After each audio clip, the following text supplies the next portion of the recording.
Hello everyone, welcome to the video. So today we're talking about cockpits and stuff like that.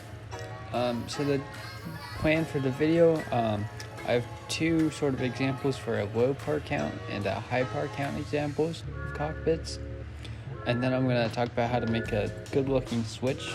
Switches are pretty helpful if you're making a cockpit, and using just the switch is kind of lame. So I'm going to show you how to kind of spice it up. And then finally, I'm just going to talk about some general tips. So yeah, let's jump into it. Yeah, this is the low part count version. I'm just going to let you look at it. There's really not much to say other than just try to fill as much space as possible. There's fewer details in this one. So yeah, it's pretty simple.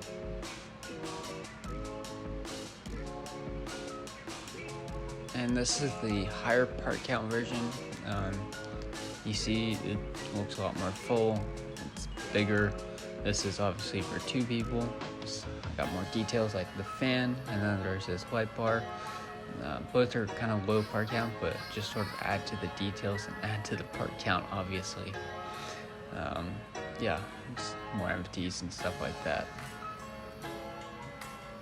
Alright, so this is the next part. I'm going to be talking about how to make those switches you've seen throughout the video, or the last two examples, I suppose.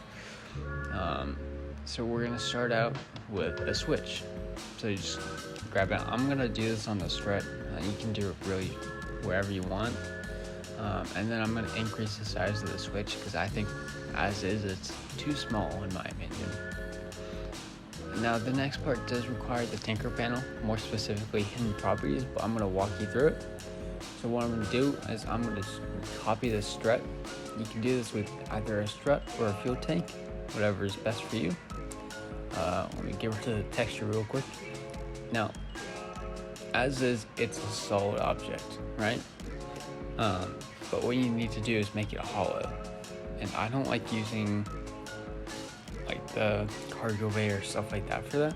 So I'm going to increase the size and tinker the size down. Now this is an important step, and you're going to see why as soon as I get the dimensions right. Just hold on real quick. Now, as you can see, it says solid 1 in this style. Now this is important. If I add a fairing, which is what we're going to use, you're going to want to do this if you're following along.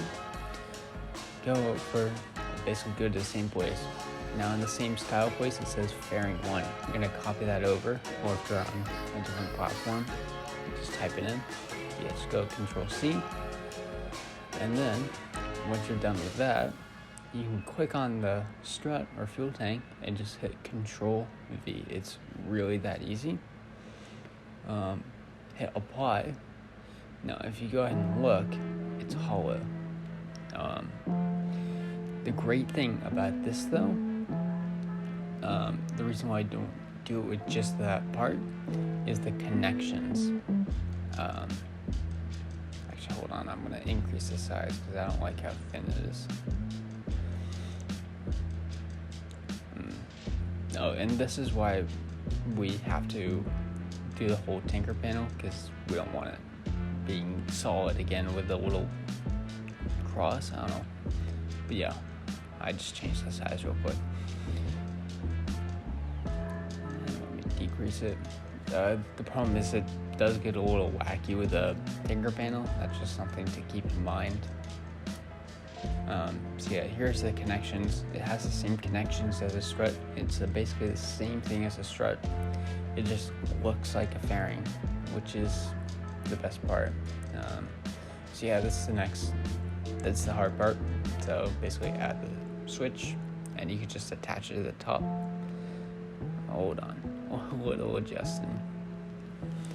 And then I'm just gonna, hold on. And then you can just grab the text. You can use the default one. I just change the size and make it sort of fit. Let me get the orient. I feel like orienting the text is so hard.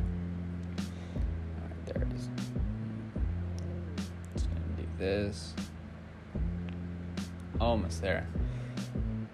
The great thing about this, I just think it adds so much flair, and what I like to do is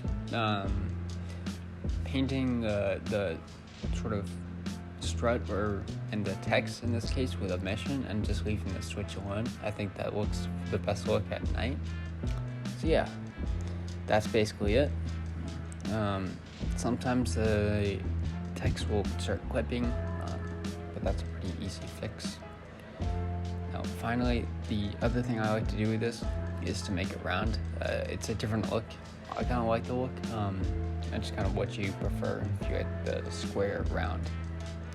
So yeah, you just paint it. For those who are new, the key is P, I think.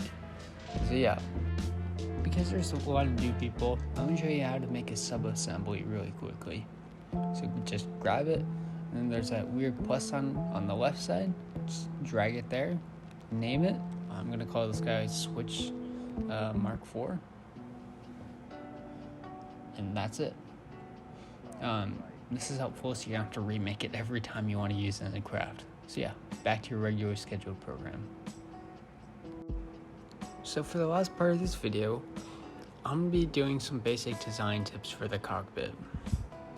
Now, instead of doing this in the designer, which I've been found to be kind of boring because it's the same thing you're looking at, fly around and talk about it. So at any point, if any of this doesn't make sense to you, or something I said confuses you, comment down below and I'll help you out.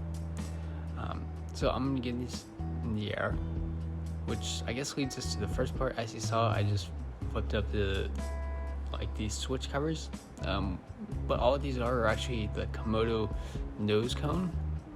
Now you can right click them and they'll open. All you have to do is really use the Tinker panel and scale them down. But they're pretty cool. They're kind of hard to use because you have to kind of get wacky with the scaling of the switches and the nose cone to make sure there's no clipping or stuff like that. So yeah. Now, the first thing I want to talk about is sort of what you see out of. Now, if you're putting on a higher end device, not even really higher end, but if you have real-time reflections, that's the really important thing. If you set both the metallic and smoothness in the paint to 100%, it is going to turn into a mirror, and that mirror is going to reflect everything on the ground. Now, if you don't like that, what you can do is set the smoothness to 70% and the metallic to 100%. This will give it a more matte look, and it's what you're seeing right now. So if that looks better than having a mirror, you can try that. Now, the other thing I want to talk about is the shadows. Well, not shadows, but how to get rid of the glass having shadows, or transparent parts having shadows. Now, this doesn't give them a tint, but I think it still looks better than having basically all no shadows or whatever. So what you can do is go into the Tinker panel and just turn off the shadows for each of the parts. It's kind of at the bottom of the Tinker panel. Again, if you can't find it, comment down below. But I just think it looks a lot better. So the next thing I want to talk about is how to use emission, because if you overuse it, it's going to become distracting, or at least I find it distracting. So the best place, or the best way to use it is just to really light things that are really necessary in the dark. Try not to go too overload, but that's just a personal style of mine. Now, the other thing is, again, personal style, and it doesn't really work on this craft, but what I like to do sometimes is make the cockpit like a darker environment. And what I mean by that is just painting the area around it. Like, I usually do paneling, and so I'll just paint the interior panels a darker color compared to the rest of the plane. I just think it looks better. Kind of allows you to just focus on the MFDs and switches and the ground outside. The other thing I want to mention is the steepness of the windshield, I guess. I don't know if planes have a different name for windshield, but something to keep in mind is that the less steep of the windshield, I'm just going to call it windshield, you're gonna lose visibility. And what I mean by that is that the less steep it is, the further you're gonna have to move your druids back probably, and you'll lose visibility of sort of looking down ability. Now I know looking down, you probably don't have a lot of view in general, but just with a less steep you lose it even more. Now for this final part, it's mainly aimed for beginners. So if you're looking at all these fancy cockpits and you just can't do it, or you don't have the time to do it, something really simple to do is to use a cargo bay. What you do is you set it to normal, and then you paint the top part of it a transparent, and you can also paint the inside top part of it transparent, and you basically have a free cockpit that you can design. Now if that's too basic, what you can do is you can panel the outside of it. Just something to keep in mind. But that's all the tips I have. So yeah, if you have any questions or anything like that, I'll be happy to answer them down in the comments. I've said that for like 5 times, which is why I'm gonna wrap up the video now before I start saying it again. So yeah, have a good rest of your days, guys. Hope to see you again. Bye.